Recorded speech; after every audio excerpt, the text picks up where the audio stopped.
Hello,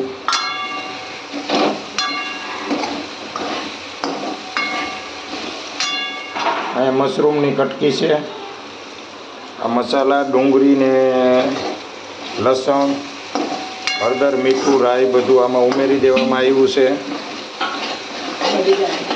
આમાં તમે પેલા મશરૂમ નાખો તો આ મશરૂમ એડ થઈ ગયું છે. હવે પાણી એડ કરો. ધીમે ધીમે પાણી એડ કરો.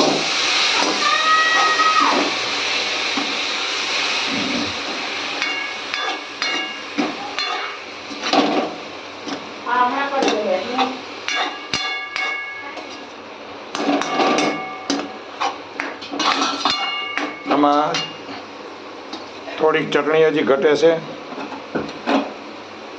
થોડુંક મીઠું ઘટે છે. 1 કરશિયો પાણી એડ કરો આમાં, આખો ભરીને આખો 1 કરશિયો. હજી 1 ગ્લાસ એડ કરો.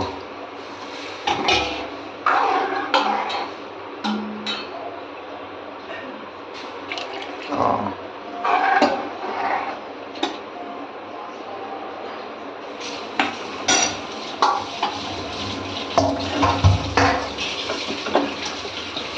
આ મારું કિચન છે.